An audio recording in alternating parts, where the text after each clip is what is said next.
What's up, everybody? This is Timur. Welcome to LA Woodshed. My name is Gaza. And my name is Gabriel. Today we're gonna do a deep dive on my homie Omar. I have mustard on my pants.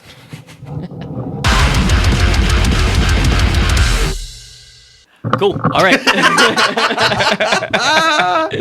Oh shit. All right. Well, Omar, this is your big day, man. We've been waiting for this for a long time to get you to actually fucking talk about yourself. Yeah. So, man, tell me about yourself. What's going on, dude?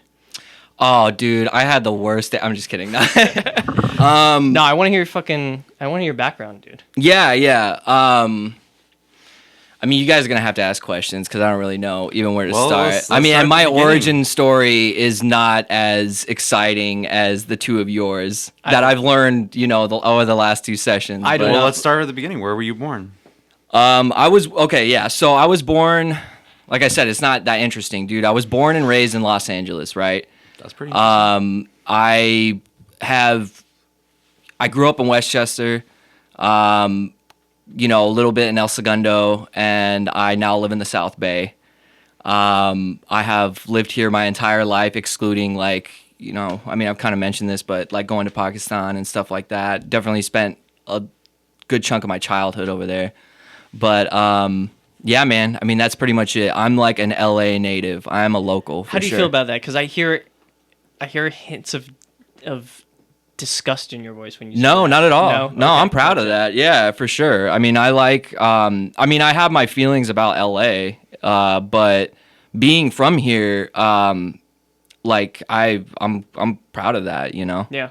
Yeah, there's not many of us, there's especially in the music industry. Everyone in LA moved from somewhere else. Yeah. I remember one time I was at a party, and I mean, not one time. It's happened a couple of times, but I was at a party, and so I was like, "Oh, so where are you from?" And I was like, "Oh, I'm from Westchester." "Oh, where's that?" Like, "Oh, it's just it's right next to LAX." "Oh, you were born here?" You know what I mean? It's just like a weird animal or something, Dude, give a quick little blurb about what Westchester is, because our family grew up in that area, but it's such a, to those who don't know about LA, it's just this conglomeration of just mini cities put together with each in their own vibe. I've heard you talk about Westchester. What's your thoughts on it? Dude, Westchester is a really nice neighborhood. And I mean, it's not the most affluent. It's like middle class, you know what I mean? It's very middle class. But it's what makes it really nice is that, I mean, I haven't lived in Westchester for a little bit, Sure.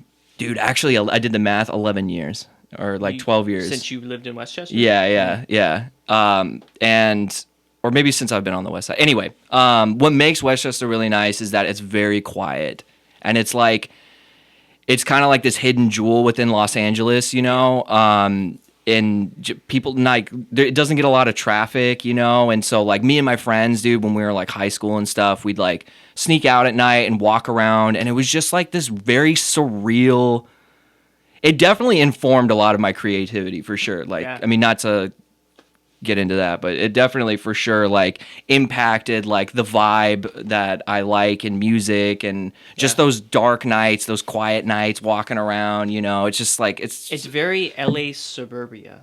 Yeah. Because our cousins live there. Yeah. My wife's family live there. Right. My dad lives up in Playa, which is right next to that. And I agree. It's a very old school LA vibe. Yeah. Before LA became super metropolis. Yeah. Well, and I feel like it was it became a city because of LAX. All the work at LAX, all the workers from LAX. It's known as the airport town. It's right, and that's why it flies under the radar so much, because it's just right next to the airport. Right. Dude, I remember when a good friend of mine who moved from the Midwest first moved to LA. He was living up in Burbank, and they have the airport, right? But the Burbank airport is kind of removed from where he was living. Bob Hope. So yeah, exactly. Yeah. And so he came to my house, and then we were just chilling, and one of the planes started taking off, and I didn't even hear it. You know what I mean? That's just how, so loud. Dude. And he was like, "Dude, what the fuck is that?" And I was like, "What? Oh, that's an airplane." He's like, "You deal with that?" I was like, "Man, at this point, it's white noise to me." You don't even notice it. Yeah. No, you don't. Well, Westchester's great, but I don't want to know about Westchester. I want to know about my boy. Well, I mean, that's like the beginning, man. You know, I was, like I said, born and raised in LA. Yeah, hopefully won't die here. I mean, like I said, dude, you guys got to ask me some questions. And then also be patient, because when I start answering, I tend to ramble. So you're good. This might be a long one. When did you start getting into music? Or what's your like earliest music memory? Your early childhood music experiences. Okay, so I feel like a lot of musicians say this, and for a good reason. I think a lot of creative people are just naturally like this. But, dude, I legitimately have always loved it. I can't even give you a beginning memory, because it's just like, it's always been there, you know? When I was, my dad tells a story that he's like, yeah, he was born to music. Like when I was like young and like in diapers, you know what I mean? I'd walk around the house like doing this, you know? Really? Like just to whatever music was on, you know? That's cool. In my little cowboy hat, you know, just strumming my air guitar. And it was just like, it's kind of just always been a part of me. And when I was like in elementary school, my mom's also very into music. You know, my dad. I was gonna ask, like, your parental influence. Was there any? Both of them are. Both of them. Yeah, both my parents are pretty into music. My dad has a pretty solid record collection from the '70s That's dope. and '80s. You know, with some original Prince in there. You know, that I have requisitioned. You know, my mom is. You know, she's she was born in America, you know, and so she grew up in the 70s, you know, so she's obviously got a background in that kind of music as well. But now she's like really into classical and country music and things like that. So they were just constantly like playing music. But like when I was in elementary school, the main things that I listened to were like the Beach Boys. In elementary school, you were rocking the Beach Boys? Yeah, I love the Beach That's Boys. dope. Did you say you too? Yeah, I Really? used to love the classic rock channel. My dad and I would always like listen to. KLOS? Well, no, this was in Chico, so Gotcha. it was like whatever the classic rock channel was there. But I used to Beach Boys. K Earth 101.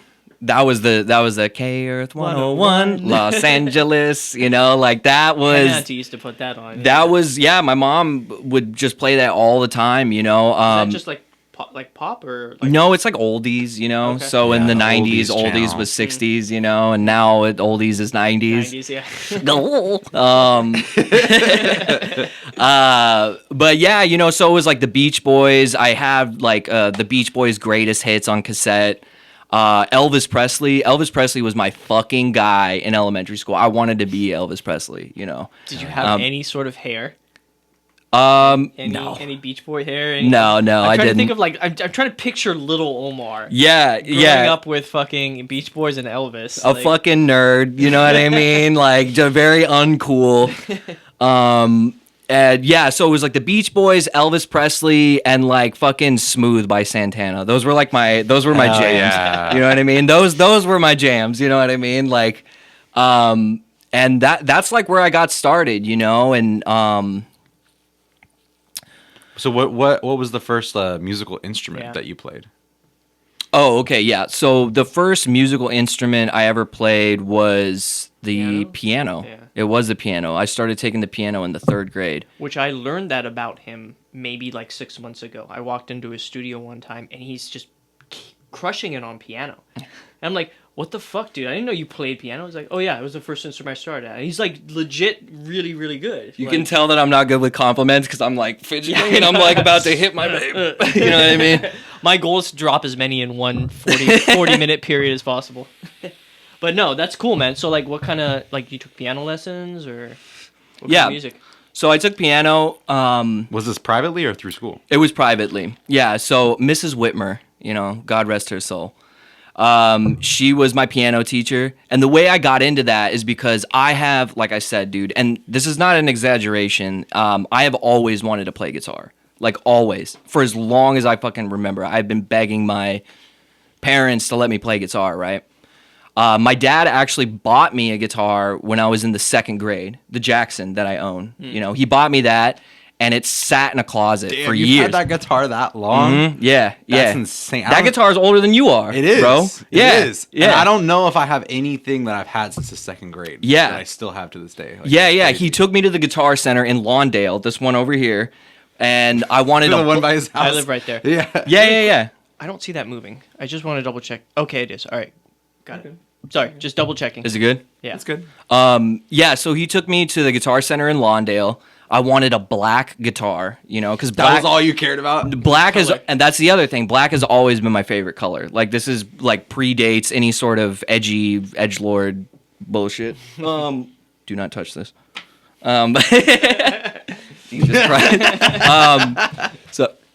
But yeah. So I wanted a black guitar, and my dad took me to Guitar Center, and he bought me that Jackson. Dude, and so you could have ended up with like a black 335 or a black hollow body or a black like, and the Jackson is like so your type of guitar because Yeah. you're into metal and you're into like. But this- you weren't into metal at the time. You weren't into heavy music at the time. I mean, no, I wasn't. Yeah. So it was just luck of the draw that you But, got like, it was- those down the line metal guitar. It was serendipitous Yeah, for for sure, sure. you know, and mean, and yeah. that Jackson specifically, like the humbuckers in it, and like the super fat neck on it, it just lends itself to heavy music, you know. So yeah, it was just like, Which is it was- crazy, 'cause, It was like- made to be, you know what I Yeah, mean? That's crazy. But so he took me and bought my guitar, and then like I begged them to put me in guitar lessons, like every day, you know what I mean? Put me in guitar. And my mom was always like, "Well, I want you to learn how to play piano first," you know. Your mom, My mom's the voice, impression, the yeah. impression is fucking the spot on. And she was like, "Yeah, you have to learn how to play piano first." And I was like, "I don't want to play piano. I want to fucking rock out. I want to be Elvis. I want to be Santana or Rob Thomas," you know. You know, so that was her stipulation. So I was like, but I resisted it. And she was like, at the point where she almost put me in guitar lessons, right? And then we were at a pool party. I will never fucking forget this asshole, dude. I will never forget him. We were at this pool party, and she was talking to this guy there who was a musician. And she was like, "Oh, Omar, come here. This guy plays guitar." I was like, "Oh my God, really?" And he's like, "Yeah." And I was talking to him about putting you in piano lessons first, and he thought it was a good idea. Dude, I shot that guy the dirtiest look that a fucking, whatever, 6-year-old could to an Just adult. shitting on You know your what I mean? 6-year-old Just like, dreams. yeah, exactly. Yeah, just like, dude, what? So my mom put me in piano lessons, you know, and I started taking piano lessons. And at the time, I didn't like it, man. You know, Mrs. Whitmer, my piano teacher, was this Juilliard trained classical pianist, right? And when I went to her the first time, I was like, "Can you teach me how to play like Jerry Lee Lewis?" You know? And she was like, "I don't know who that is, but we can practice some Beethoven," you know? Damn. And dude, yeah, it was Dude, you were a rocker from early, even, you know, straight up, dude. pulling Yeah. out Jerry Lee Lewis. Yeah, absolutely, man. I was, that was Little Richie. Yeah, all that stuff, man. You know, I would like air guitar in the mirror, you know, pointing to the girls that I'll never have relations exist. with in my life, you know what I mean? Within Like, your own brain. Just yeah, exactly, you know, and but I did start the piano lessons, and you know, I went through that whole thing, and eventually, you know, kind of fell out of it for like I took piano lessons from the time I was like in the 3rd grade up until about like the 6th grade, or like second grade until about the 6th grade, you know. That's a good chunk. That's a good foundation. Yeah, and I actually, I mean, I was gonna save this for later, but I've come to really appreciate those lessons. Yeah. And although I wish my parents would have like put me in guitar, you know, We've done both. they Yeah. totally could have done both, you know. But I do appreciate that I took piano lessons, you know. I mean, it's a great, Even though I didn't get to it's learn a how to play great- like Jerry dude, Lee and Lewis. I've wanted to learn how to play piano for so long, man. Like I took a crack at it in my college years just because Yeah. of the advantageous aspect of like composing or Yeah. having the power of synth at your hand or making melodic That's lines gonna come with up this- later. This Yeah. sort of stuff, you know what I mean? Like it's such a scientific musical tool, And Yes. just, that's how like Western music came about. That's like one of the first melodic instruments. Yeah, you know what I mean? absolutely. Like, Yeah. so it's cool. Yeah, dude. Yeah. So, I mean, piano, and I do play piano, not often as I'd like, but it's funny enough.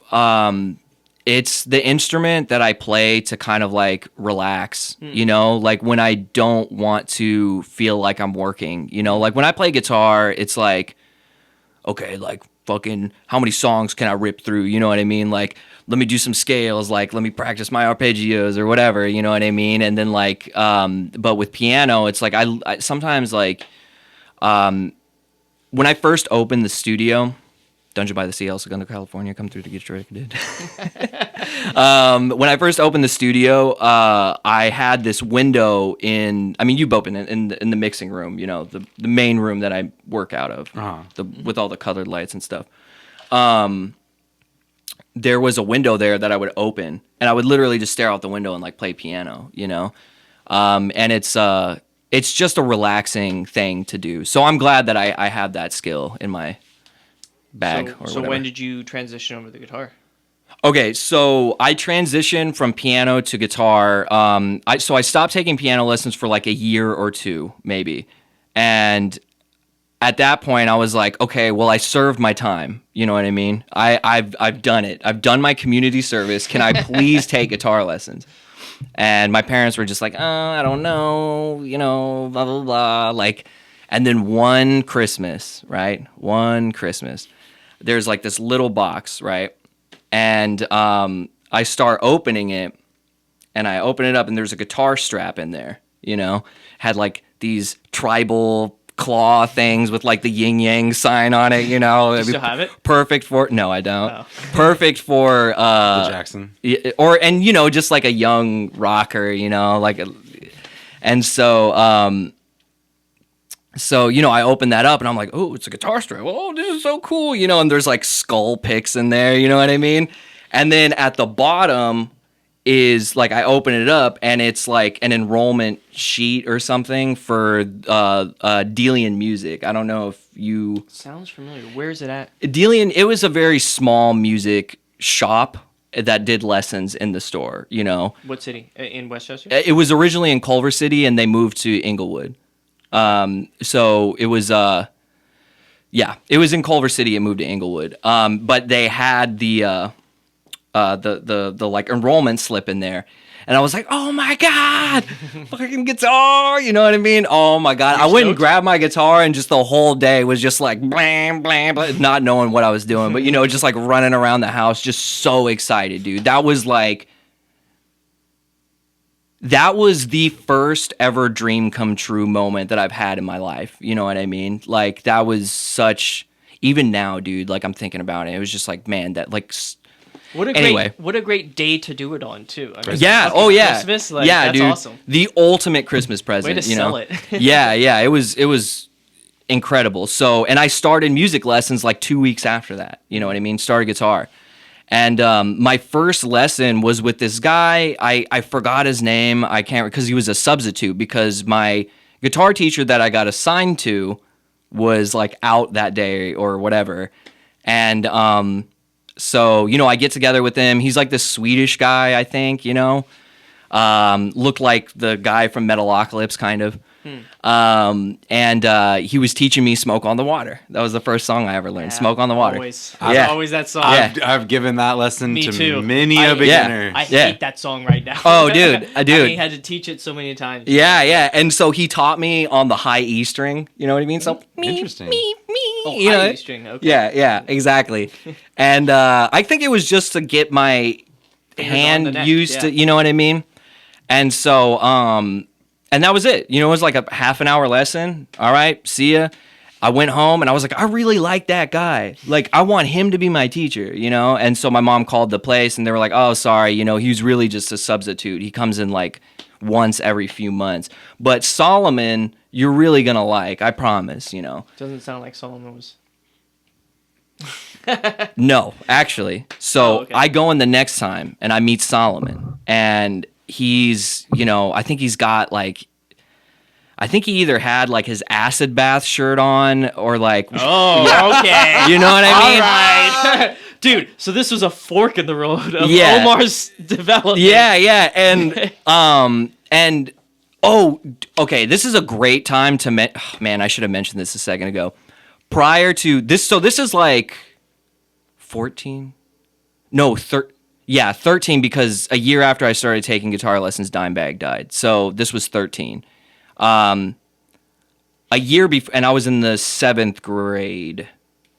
So a year before that, I had started getting into punk rock music, you know? So that was independent of guitar lessons. I just, like, my parents got a subscription to Dish TV. They had Fuse on there. I started watching all the... What kind of punk rock? Like, dude, like old school hardcore, like fucking Dead Kennedys, Misfits, Minor Threat. That was like nice. 6th grade, you know?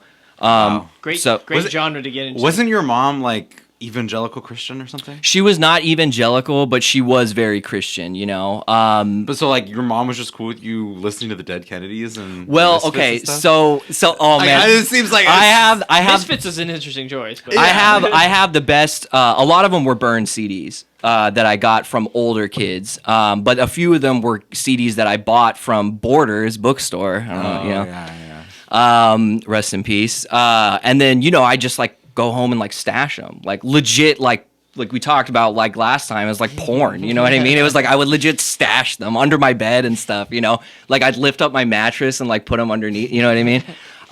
But when I went That could not have been good for the CDs. I mean, it wasn't. There's a lot of cracked jewel cases in my history, but Jewel cases. Yeah.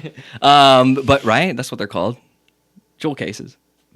That's what they're called? Yeah, for CDs. All right, whatever. I Anyway, thought you were talking about that. No. CD cases. CD cases. Jamie, pull that shit up. I'm just kidding. Yeah. So quick story about the Dead Kennedys, right? So I got into Dead Kennedys. No, actually, I didn't. I just knew about them, right? And I wanted to hear their music because I knew they were punk rock, and their name was the Dead Kennedys. You know, there's got to be something there, right?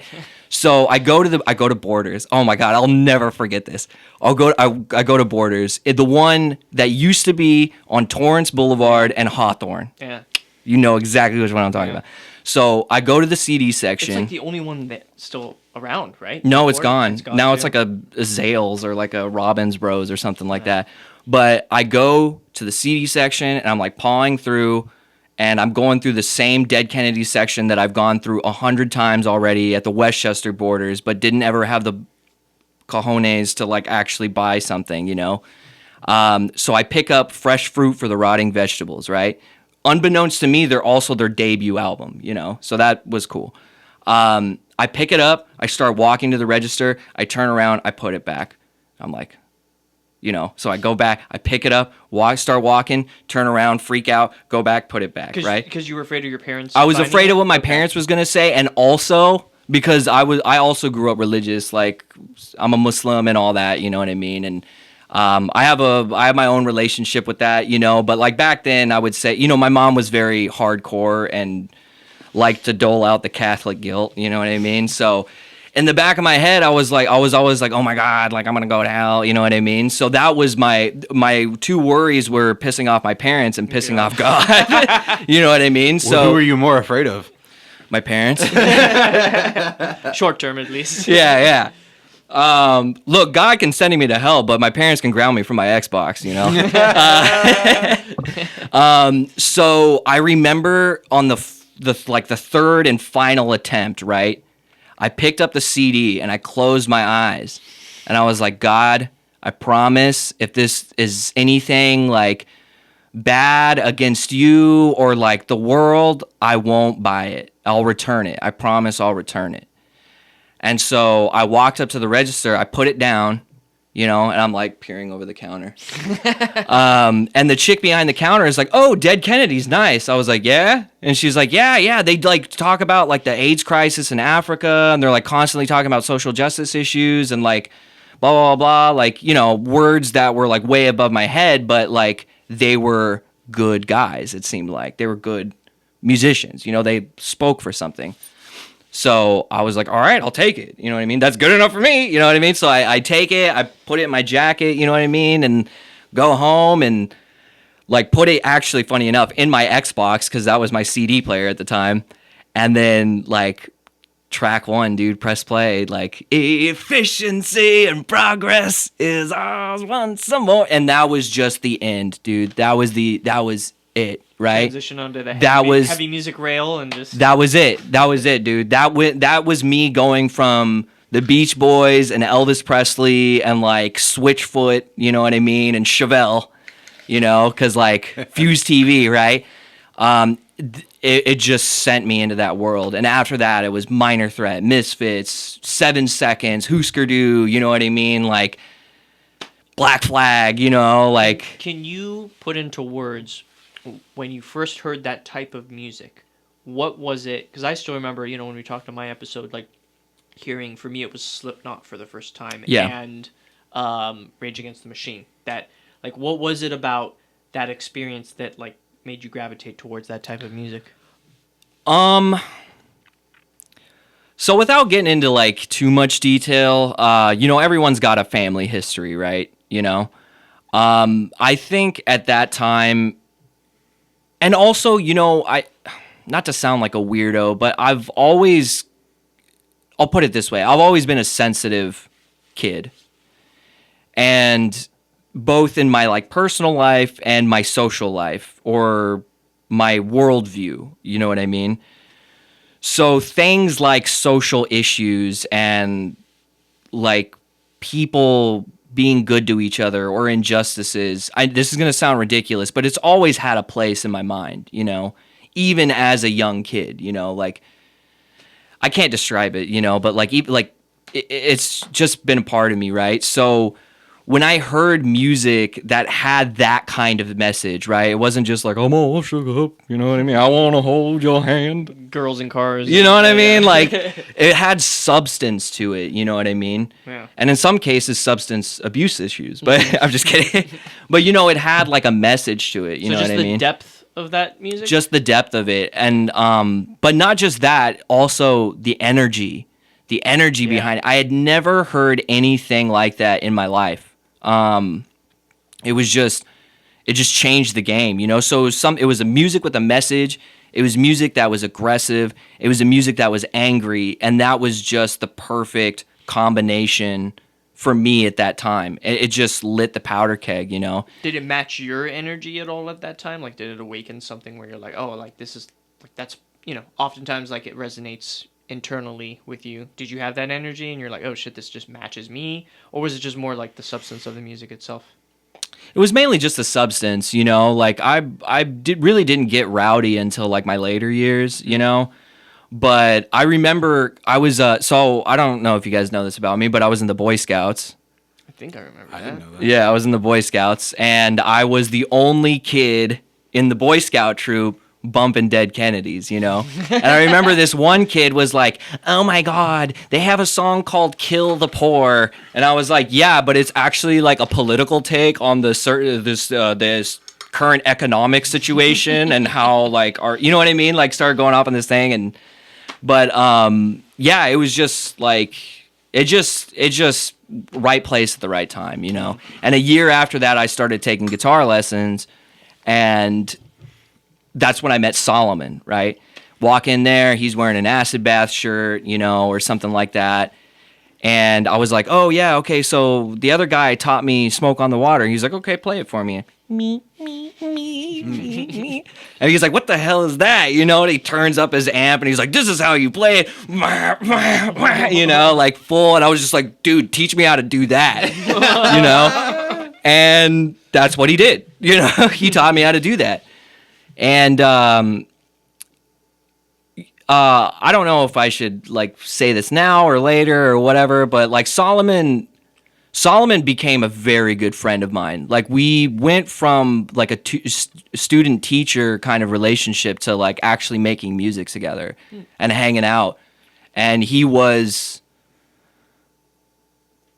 he was the first person I had my first psychedelic experience with. Okay. Like, yeah, like we did mushrooms together in his apartment, and that's where I discovered the Melvins and Oh shit. Band of Gypsies and Ohm. Jimi Hendrix band? Yeah, Jimi Hendrix's Band Yo, of Gypsies. Man, you can't be doing all three at once. It was, on dude, mushrooms, man. dude, and Neurosis, like that trip. Damn. It was just, dude, like, yeah, man. I'm so glad we're doing this. This is bringing back so many good musical memories.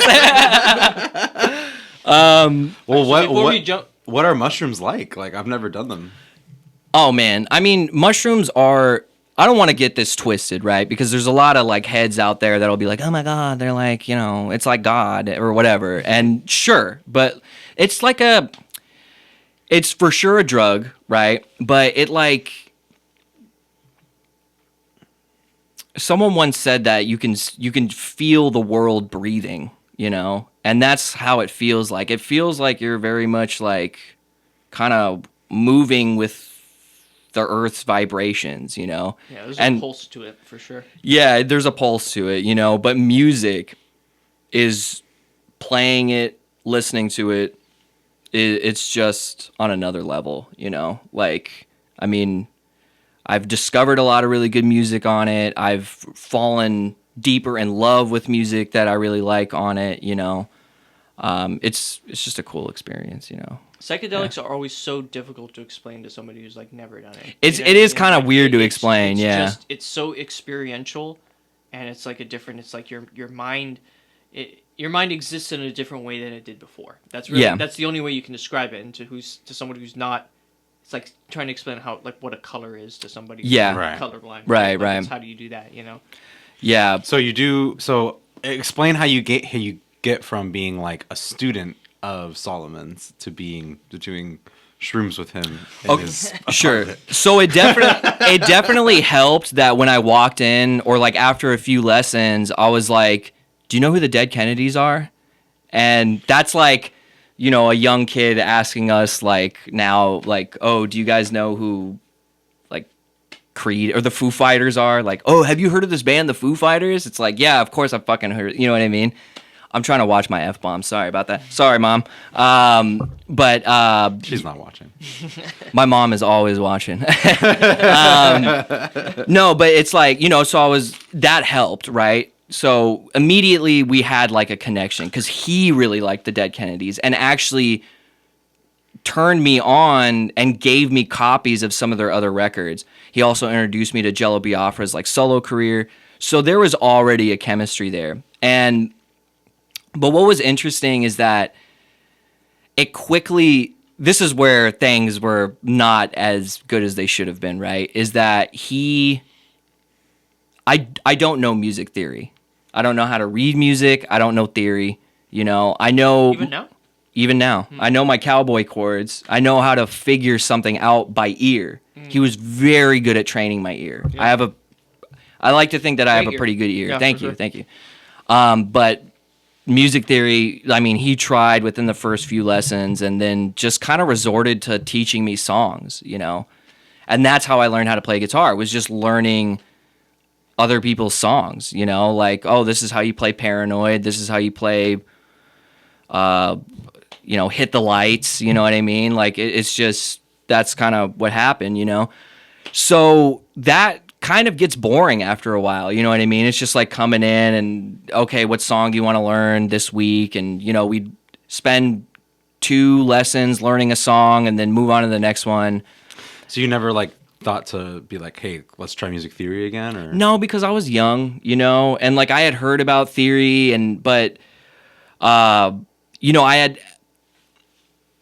How long did I take lessons for? I want to say I took lessons for like 3 or 4 years, from the time I was in 7th grade to like 10th grade, maybe, Yeah. Something like that. How are we doing on time? We're good. Good? Okay. Damn, you cut me off, dude. No, this is going to be a long one, bro. I just want to make sure we get into like What time did we get started? I don't know. Like 6:45, I think, or 7. That sounds right. Yeah, 6:45. Yeah. Okay, so yeah, we've got like 20 minutes left. Damn, are you serious? That's why I asked, man. Well, hey, so we can go. There might be some bonus content at but the end I know of you this. have like half your life still. Like I want to get into your band. Yeah, like, for sure, for sure. So. Well, we're gonna let it happen. Okay. We're on for the ride. Baby. All right. Is that Solomon talking or no? Do you still hang out? No, we don't. Unfortunately, we had a little bit of a falling out a couple years ago, which is a long story that I will not get into on this podcast, but maybe afterwards I'll tell you guys. But unfortunately, no, we don't talk anymore. But so yeah, I took guitar lessons for a couple years. It was pretty much just learning songs, and then I eventually started going to his house and hanging out at his house. His roommate George was an A&R rep for Century Media Records. Century Media, and they had all the fucking good. Sorry, I keep swearing. They had all the good metal bands like Suicide. They were the first record label to sign Suicide Silence, As Blood Runs Black, like all those good bands.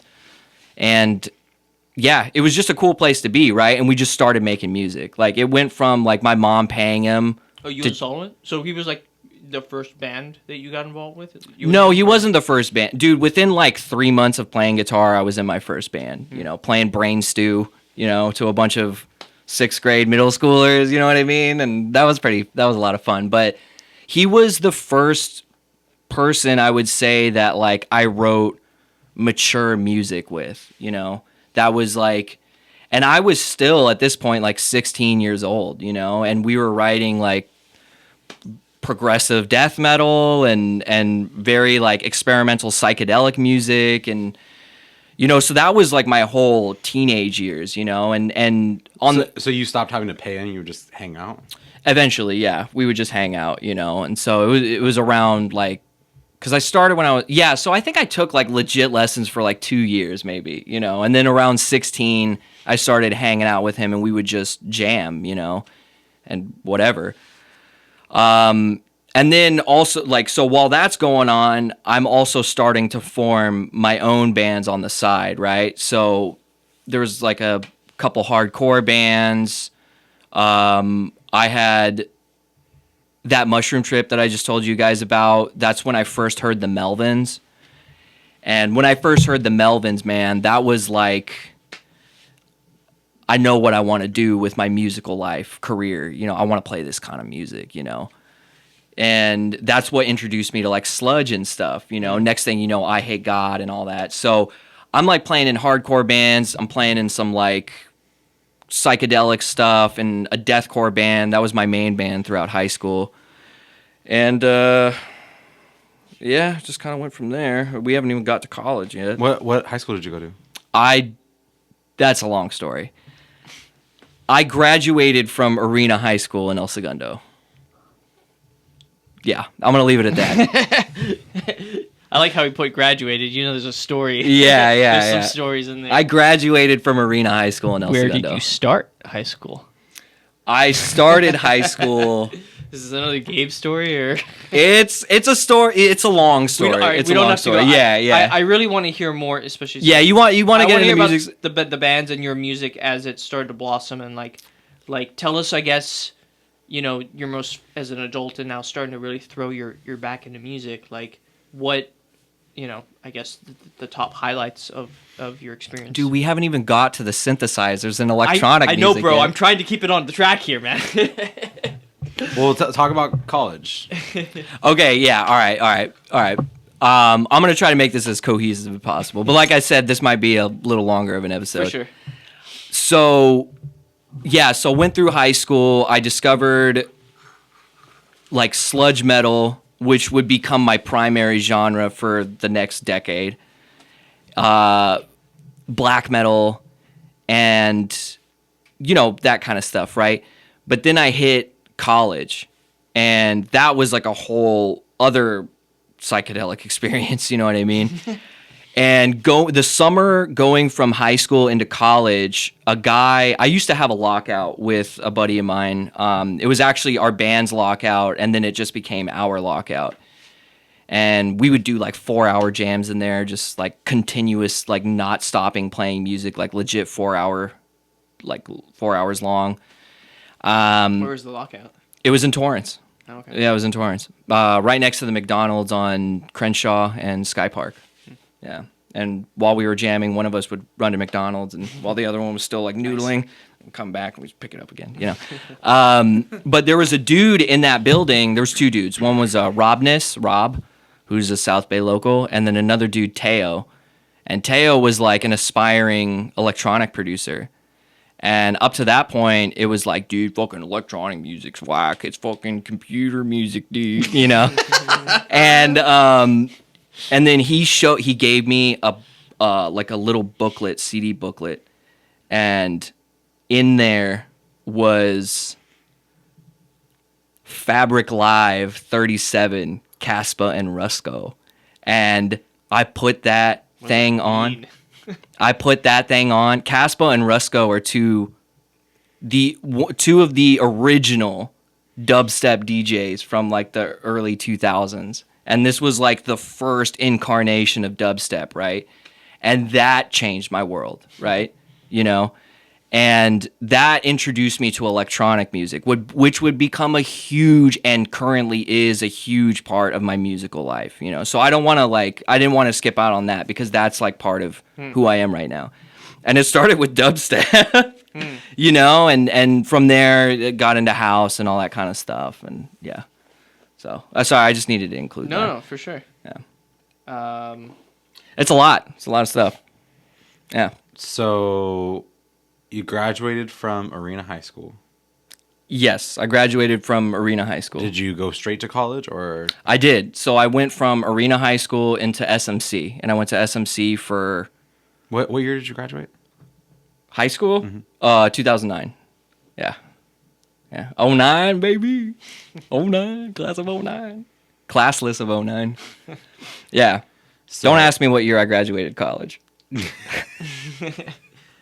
I take it that never happened. I went to SMC for 4 years and have nothing to show for it. It was a great time, though. I took a lot of different classes, you know, and just kind of like learned, but I didn't proactively learn, you know, like I didn't apply it towards anything, you know, a philosophy in like business, you know, and that was pretty much it. So then in your college and onwards, then like what was your musical life like? Was it just mostly like just fucking around in whatever bands were fun?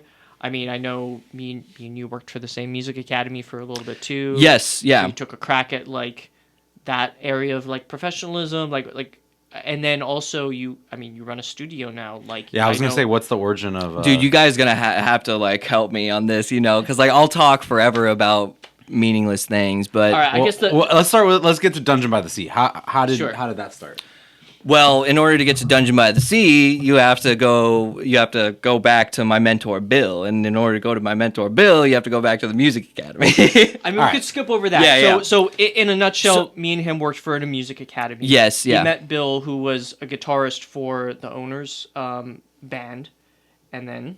Yeah, Bill is an incredible engineer, and he's an incredible guitar player. One of the best I've ever met personally. He went to Berkeley. Right? He did, yeah. He also went to Berkeley.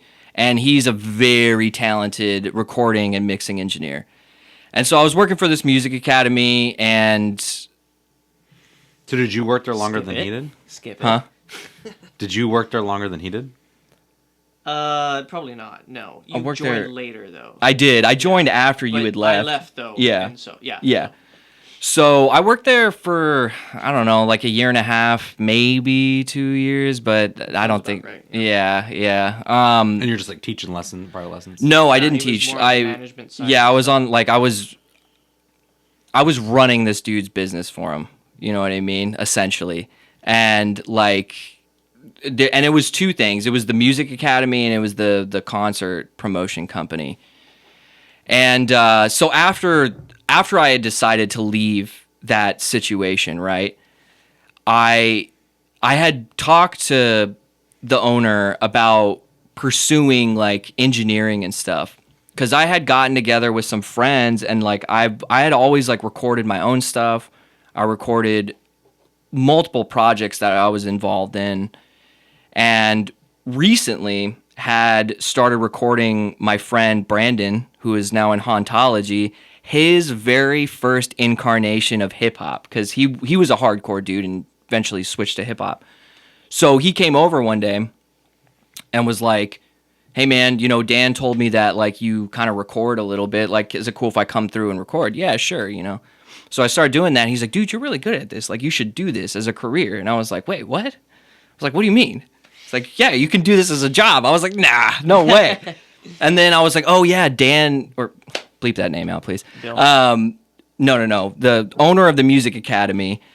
I remember him saying that, you know, Bill was an engineer, and then he had this other friend that was an engineer. So I called him and I like put the pressure on this guy. I was like, I'm going to get something from this. I was like, hit up your guy. I would call him every other day. Hit up your guy. You talk to your guy yet? Hit up your guy. You know what I mean?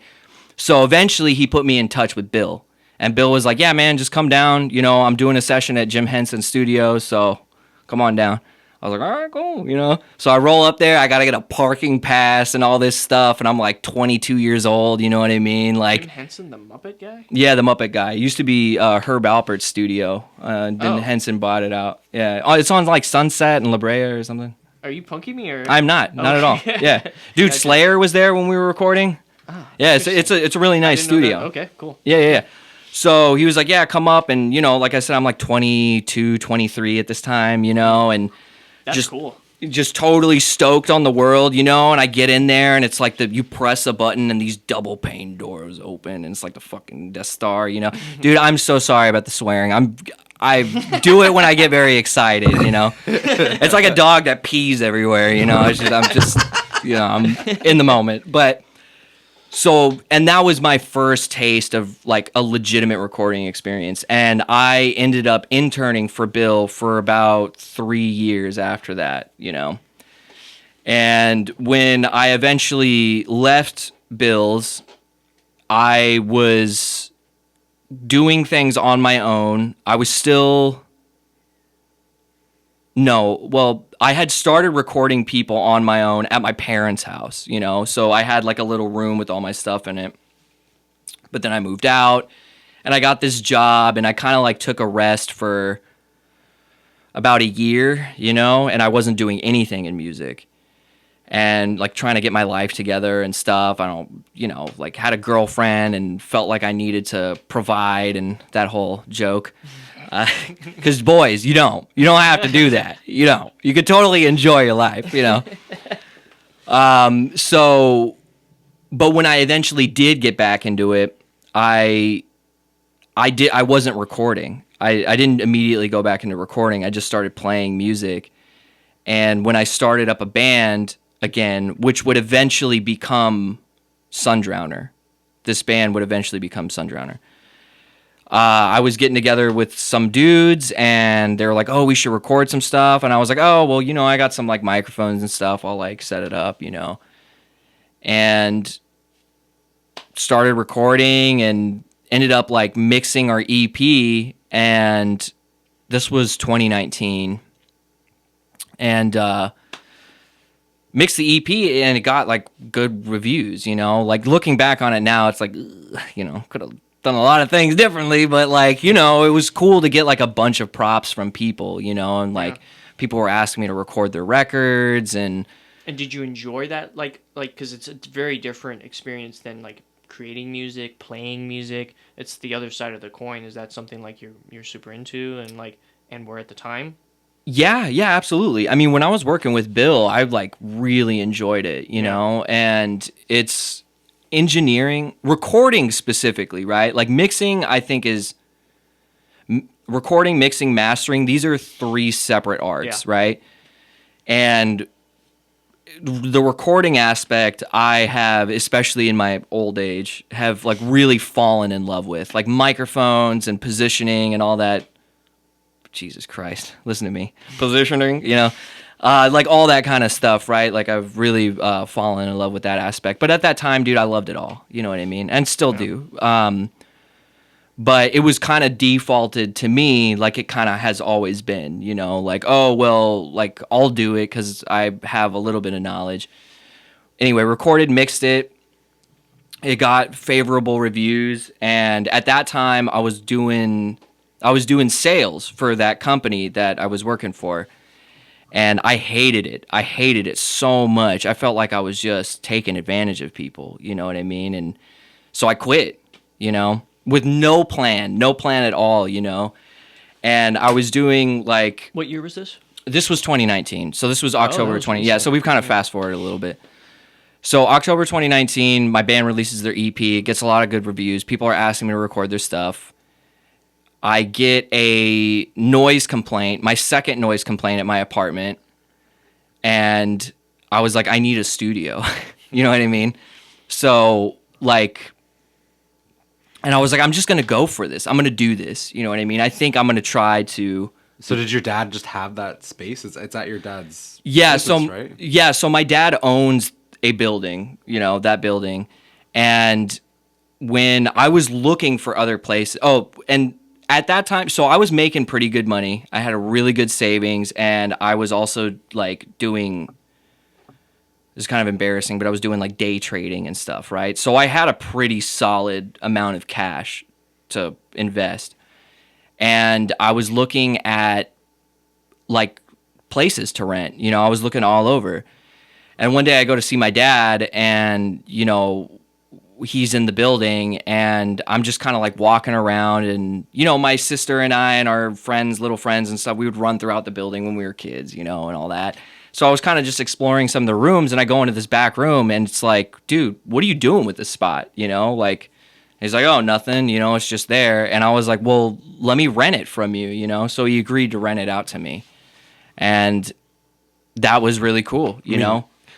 Obviously, our viewers have never, probably most of them have never been to your studio, and it is very awesome. It's awesome. Thank you. I remember Very awesome spot. when we first did the first album for Fendi, me bringing you in there and you looking around. And I was like, whoa, man. I was like, this is sick. Yeah. This is awesome. Dude, Like, you guys yeah. should have seen it before all the paint and everything. It was a total, like, there was spider webs all over the place. There was like, I think I was there before you put the green paint on it, wasn't I?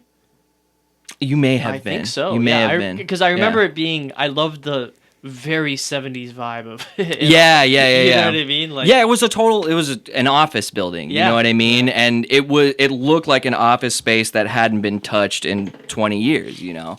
And so But you really turned it into like, I did. I put It's a a vibe. lot. I put a lot of work into that spot, vibe. and my buddy Kiefer too. I for sure have to give him props because he was like, in those beginning stages, like he helped me with everything. He helped me haul all the amps up those stairs, put the soundproofing on, paint the place. Like yeah.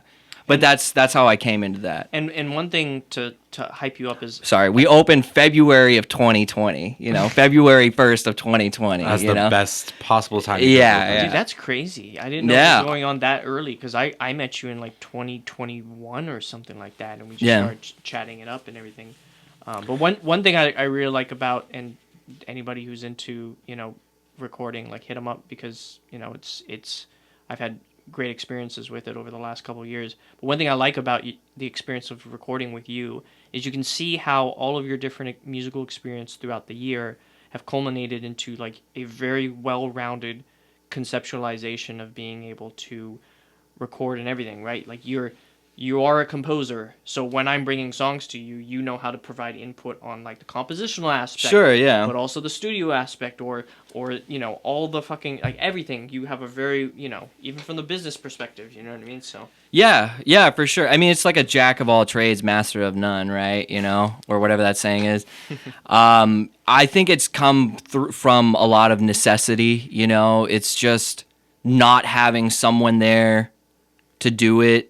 So you just learn how to do it. It's like, well, your band wants to record, but they're all lazy stoners, and if you guys don't record something, you're never going to do anything, so I better learn how to work this 4-track Tascam, things like that, you know what I mean? And that just kind of, and eventually my own ambition took over, you know what I mean? And it's like, this is what I want to do, and so I did it, and I've been in that studio since 2020.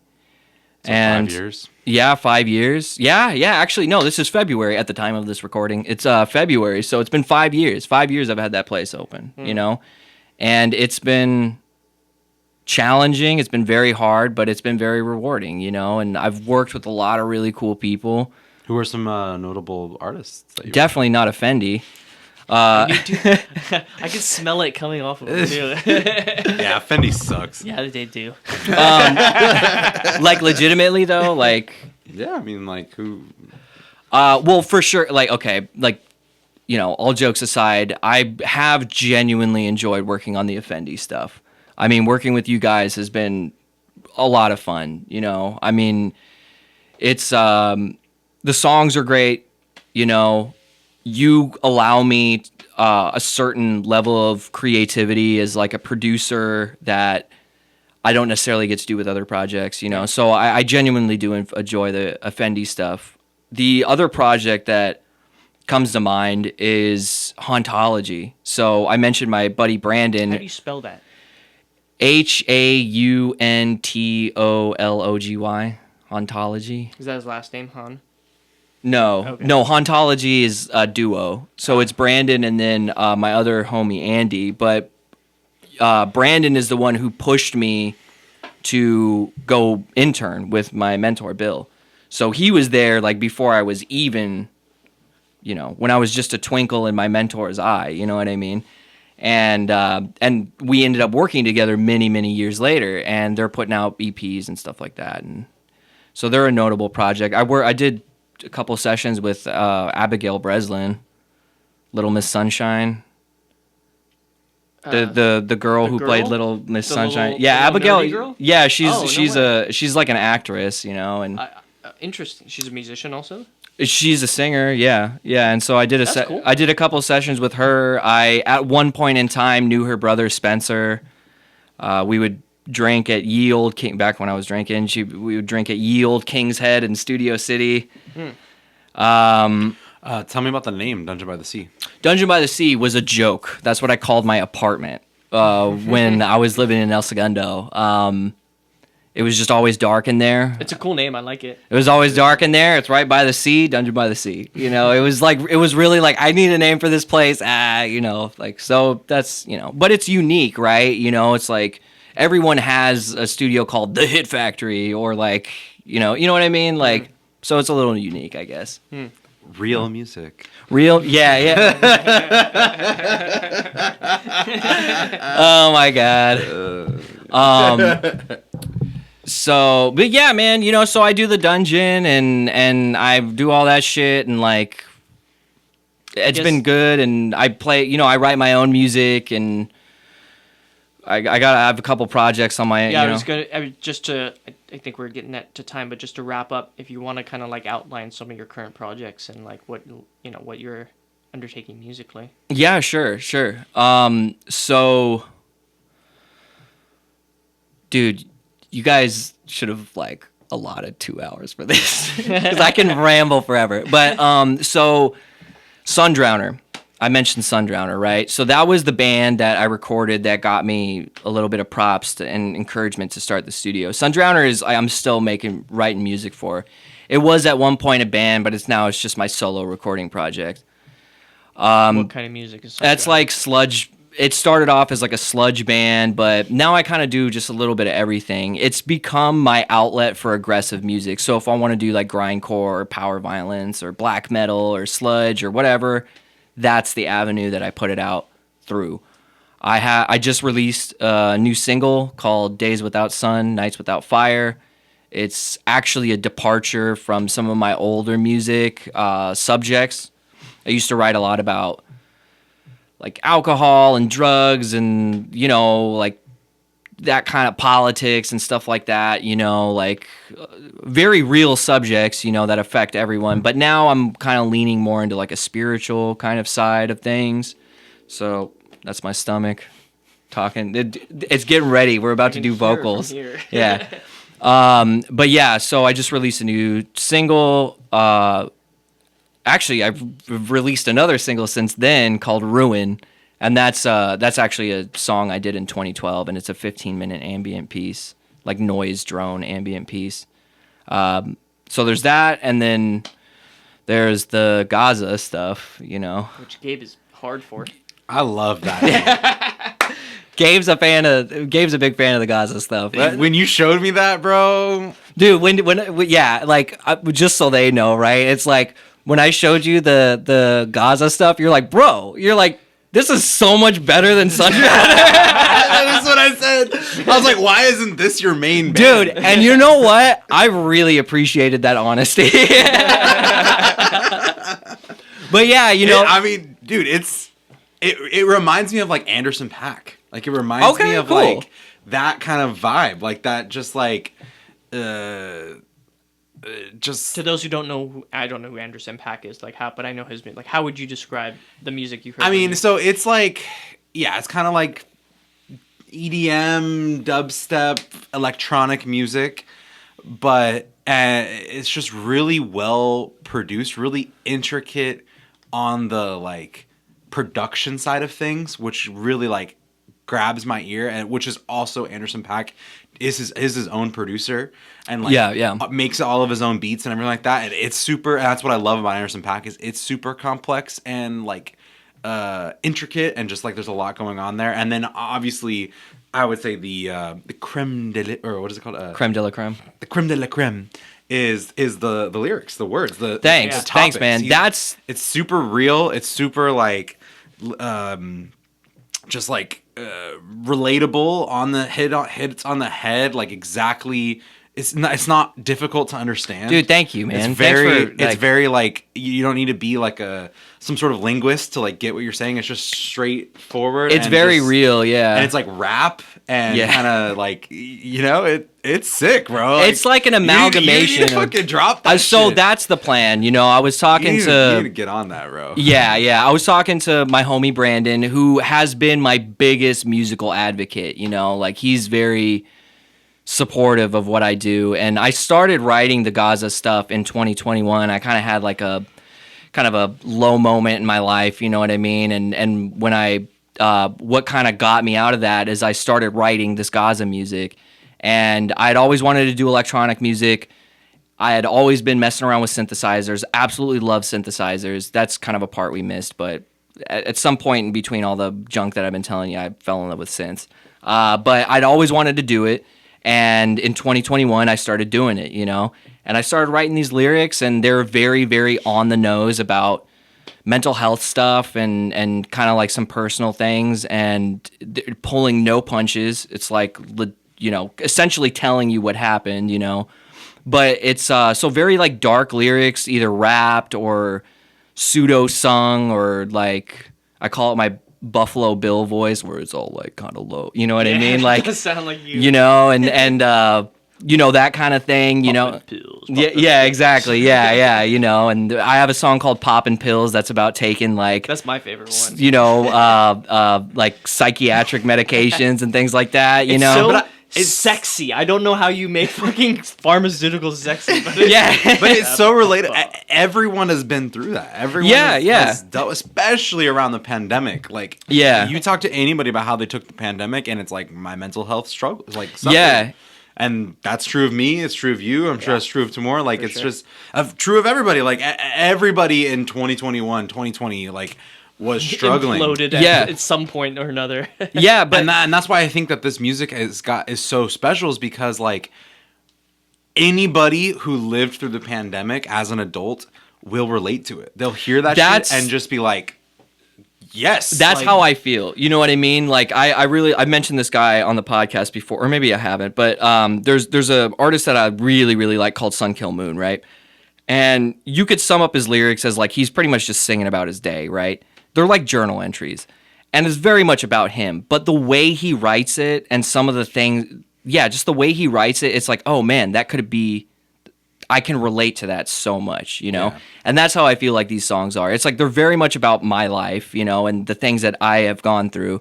But I feel like a lot of people can relate to them, A lot of people struggle with mental health stuff, and that's what that music is, And it was very much a therapy for me. It helped me get out of that time, and my plan is this year to start putting it out. Like I'm supposed to get together with one of our cousins.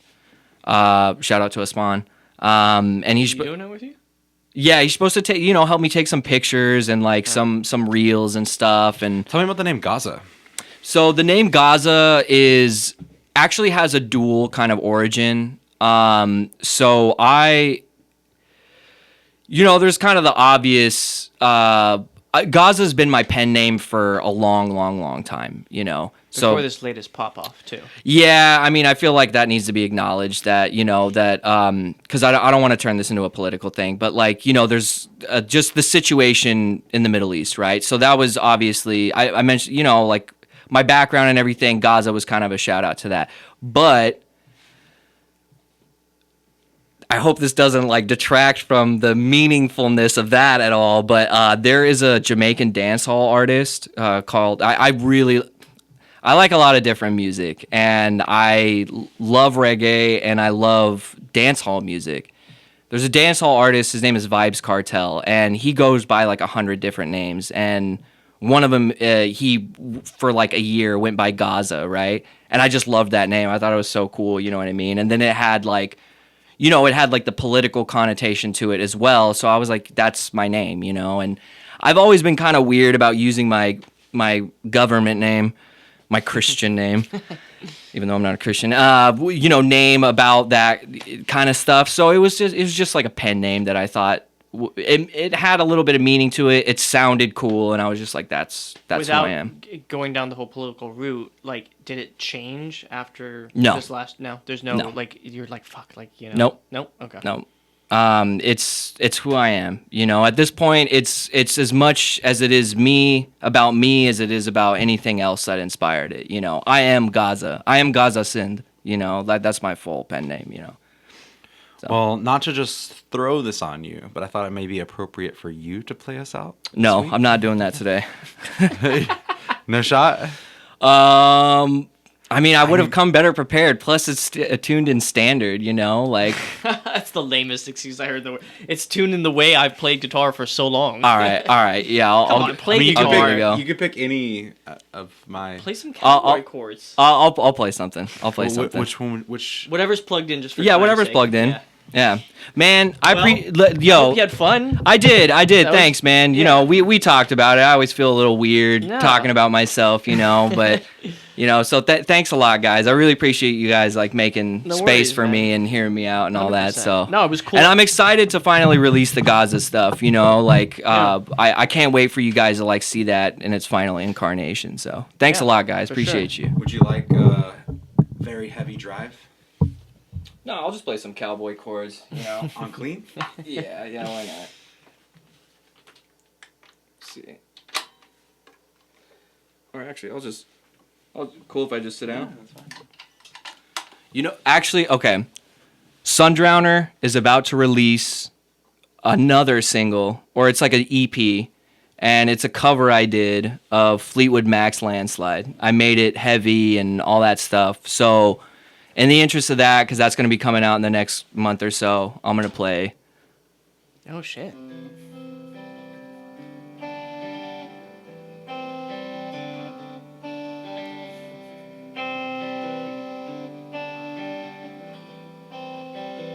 You gonna sing? Took my bone, packed a bowl. Someone say something. Don't be a hoe. All right, well, thanks everybody for joining us once again for LA Woodshed. Omar, play us out with some sexy ass music.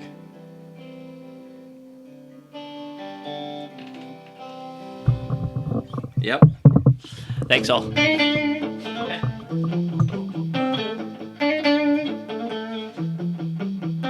Damn, I should have done that.